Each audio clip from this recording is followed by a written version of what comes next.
Esse tabuleiro ele é tão complexo, é um tabuleiro de xadrez, onde cada peça para se mover depende do resultado de um outro jogo de outro tabuleiro.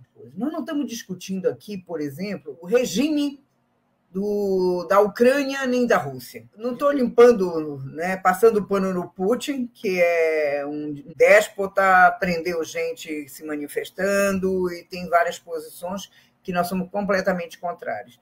E, de outro lado, um neonazista na direção da Ucrânia. Então, não é um problema de regime. Esse aqui é um pouquinho melhor, esse aqui é um pouquinho melhor. Não é essa a discussão. Nem Ucrânia, nem Rússia não tem uma gota de socialismo. É capitalismo na medula. Segundo, quais as dimensões que nós temos, porque tem várias dimensões. Porque esses temas de regime e de Estado, né, também estão interrelacionados com a questão das nacionalidades, né, do processo como foi pós-Segunda Guerra, né, tudo isso está interrelacionado. O núcleo forte do imperialismo tá em decadência e sendo substituído por outro. O Ésquilo, que é o fundador da tragédia grega, diz que, na guerra, a verdade é a primeira vítima. Perspectiva de classe. Essa guerra interessa aos trabalhadores? Não interessa aos trabalhadores. Nem aos russos, nem aos ucranianos, nem aos trabalhadores americanos e europeus, e muito menos ainda aos brasileiros. Segundo, o princípio da autodeterminação dos povos, da possibilidade que as populações têm de se determinar como elas querem se organizar do ponto de vista administrativo e estatal. E terceiro, a preservação do meio ambiente e a preservação da humanidade. São esses os três princípios que eu acho que devem nortear o que a gente está pensando. A Primeira Guerra, a Segunda Guerra começaram com pequenos episódios, mas com graves crises econômicas em curso. E nós temos uma grave crise econômica em curso. É uma guerra de uma potência imperialista liderada pelos americanos e armada pela OTAN, com outra potência nuclear, liderada pelo Putin. Uma são os gangsters do Ocidente e a outra a expressão do gangsterismo do capitalismo que ressurge dos escombros da experiência, digamos, do stalinismo na União Soviética. Então, é isso que está em curso. Como é que as pessoas podem fazer uma luta de vale tudo num centro de cirurgia neurológica? Dá para imaginar, mas é isso que eles estão fazendo. Eles estão fazendo guerra num terreno nuclearizado.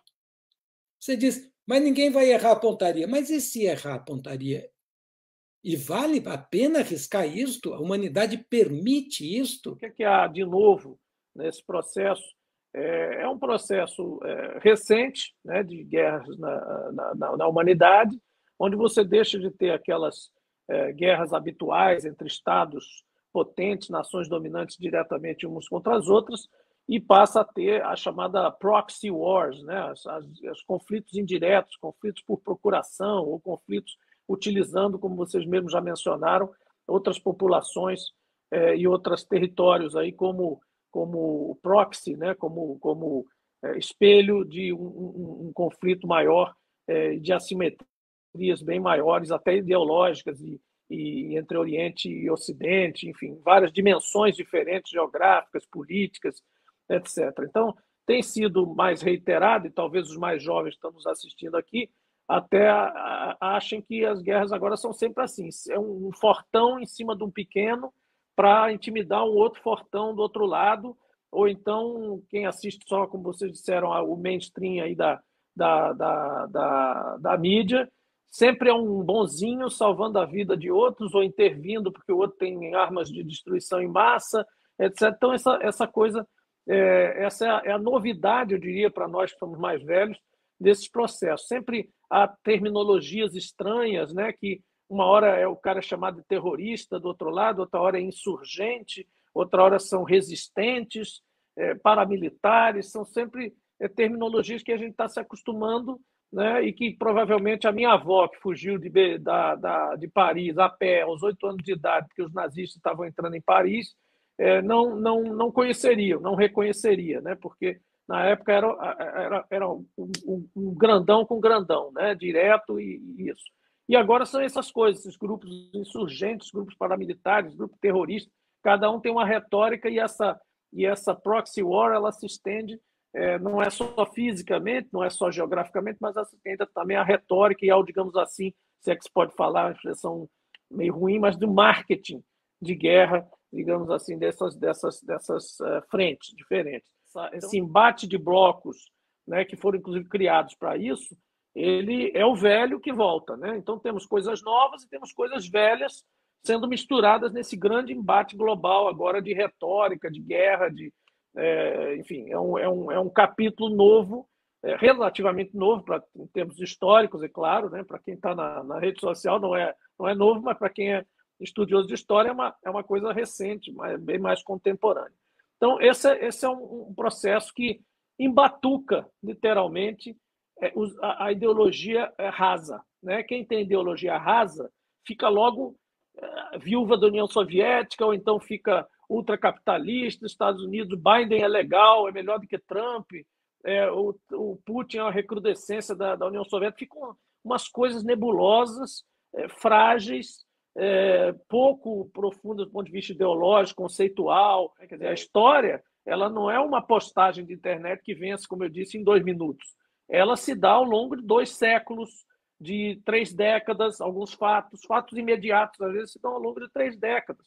Né? É o caso dessa questão da dita queda do Muro de Berlim, da Nova Rússia, da gangsterização, que vocês também usaram esse termo, que eu assisti isso, eu estava em Moscou em 90, acho que de 90 para 91. Eu, por acaso, tive que trabalhar lá um tempinho. Fiquei lá uns 15 dias. Eu vi o debacle do Estado soviético acontecer numa dissolução totalmente desorganizada. Eu sempre conto uma história que eu exemplifico sempre, que quando eu perguntei para onde é que eu vou aqui e tal, o que eu faço, o cara me disse, pega o ônibus. Aí eu disse, que ônibus? Não, qualquer um. Eu disse, mas eu vou para tal lugar. Não tem problema, você diz para o ônibus onde você vai que ele te leva. Eu disse, como é isso? Disse, não, porque aqui está assim, está meio bagunçado agora e tal, porque está essa confusão. O ônibus era do Estado, o cara que está dirigindo o ônibus agora, o ônibus é dele, e ele faz o que ele quer com o ônibus, ele leva a pessoa para onde ele quiser. Então ele faz um trajetório lá e ele vai te deixar onde você quiser. Eu disse, pronto, esse é o exemplo. Esse cara que dirigia esse ônibus, ficou dono desse ônibus, se ele tivesse um espírito, digamos, empreendedor e os colegas dele dos outros ônibus fossem um pouco mais tranquilos, provavelmente ele comprou, depois de um certo tempo, o ônibus do outro e virou o magnata russo mafioso dos ônibus. Né? E foi assim que que criaram esses tycoons, né? Esses caras que hoje têm iates bilionários, mais do que sheiks árabes, que andaram por aí mostrando agora até com esse negócio de bloqueio e tal. Então, essa turma se formou ao longo de anos, décadas, a partir de um colapso de uma estrutura que era enorme, estatal e tudo, e quando ela caiu e Yeltsin subiu no tanque e dissolveu aquilo ali, eu me lembro de outra história, no aeroporto, o cara do guichê do banco para trocar dinheiro, ele também tinha ficado dono do guichê. Ele ficou dono daquilo ali por um tempo, não sei. Mas eu sei que ele fazia o câmbio pela cara do cliente. Se o cara tivesse cara de rico, ele fazia um câmbio maior, mais assim, remediadozinho ali, o cara dava uma força, entendeu? E ele foi fazendo, e assim era. Todo lugar que eu ia era uma coisa assim. O que é isso? Não, ficou comigo, é meu, eu faço o que eu quiser. E quem proliferou, por isso que foi tão rápido também, Plínio. Essa instalação do capitalismo foi selvagem na Rússia, foi muito rápido, foi uma blitzkrieg, assim, papum. Quem estava num lugar bom, alto, ficou super rico porque dominou os outros. Quem estava mais ou menos conseguiu um dinheirinho, comprou, deu uma vodka para o outro, um foi encher a cara, o outro virou capitalista mega rico, entendeu? Dessa coisa toda surgiu aí vem Putin, bom, enfim, estou me alongando aqui nessa primeira análise. A segunda coisa, tem a ver com isso, não ver justamente isso, que aí é o que eu chamo de desafio moral aí da esquerda, né, estratégico da nossa esquerda, realmente se afastar um pouco do que eu chamo de uma espécie de show de hipocrisia, né, que está rolando. Né? E, claro, que o mais evidente está aí na mídia maior, que é justamente condenar exemplarmente a ação russa e tal, quando você tem uma situação histórica como a da Palestina, que ocorre aí todos os dias e ninguém fala nada, ninguém condena do jeito que é. Né? Então, mas esse é o mais óbvio dos conflitos dos dilemas aí que a gente vive. Agora, do nosso lado também tem gente que acha, tá legal, vamos defender aí, o Putin é gente boa, é a recrudescência da União Soviética, vamos voltar para o comunismo, viva Putin e tal. Então, assim, é um cadafalso. Isso é, de fato, uma armadilha. E é uma armadilha perigosa, tem duas, aliás. Essa é a primeira.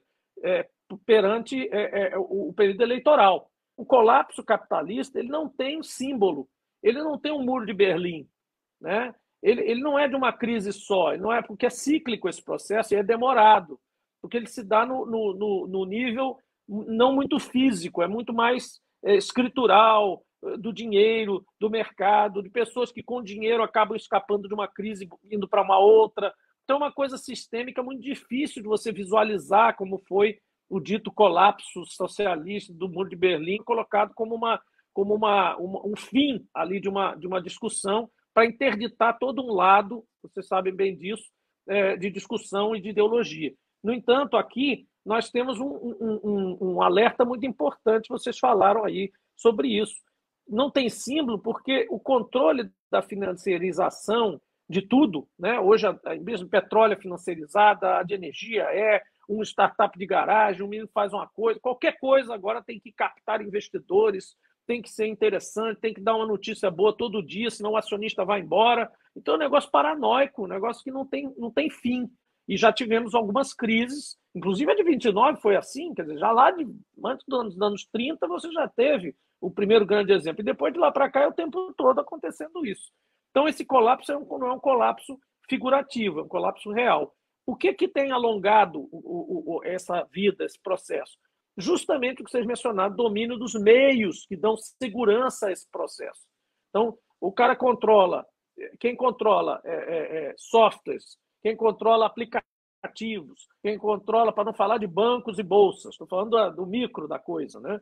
Nuvem, todos os dados hoje do mundo, empresa pequena, empresa média, empresa grande, estão na nuvem. Imagina alguém querer colapsar o mundo desligando o Google Drive. Acaba, metade do mundo apaga, para de funcionar. Ninguém para pensar nisso até que 2 aviões atingem as torres gêmeas. Então é mais ou menos a mesma coisa. Ninguém falou, porra, alguém um dia vai pegar 2 aviões e jogar num prédio. Ninguém imaginou isso. Até o dia que acontece. E volta e meia, eu falo, caramba, se o cara do Google resolver desligar o Google Drive e o Dropbox e não sei mais o que, onde a gente guarda todas as nossas informações, fotos, contabilidades, controles, tchá. E ainda vem por cima disso todo o controle de criptomoedas, fluxos financeiros, fluxos virtuais de dinheiro, enfim, tudo isso está ali, né, de alguma forma controlado por provavelmente meia dúzia de grandes grupos aí que organizam todo esse processo. Eles não estão orientalizados, eles são muito mais próximos de nós. Aqui a gente conhece mais essas máquinas. Mas no sistema lá oriental, chinês, russo, etc., também tem esse mesmo grupamento, tem esses grupamentos também que, de alguma forma, contaminados por essa financiarização geral, também se organizaram com isso. Contra o que a gente está contrapondo isso? Com o que a gente pode contrapor, nós como Brasil, como país?